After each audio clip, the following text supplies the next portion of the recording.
teman-teman, pembacaan kita hari ini terambil dari Mazmur 133 ayat 1 sampai 3 yang berjudul Persaudaraan yang Rukun.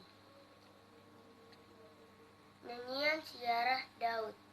Sungguh alangkah baiknya dan indahnya apabila saudara-saudara diam bersama dengan rukun seperti minyak yang baik. Di atas kepala meleleh janggut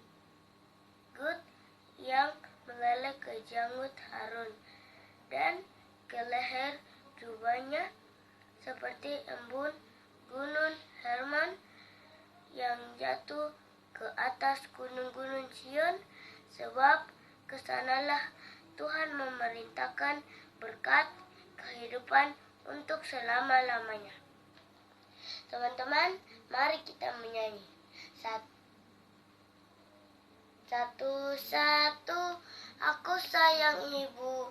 Dua, aku sayang ayah.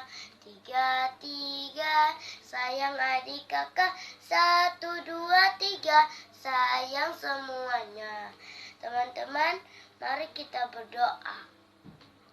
Tuhan Yesus, makasih sudah jaga kami. Tuhan Yesus, jaga mama, papa, adik.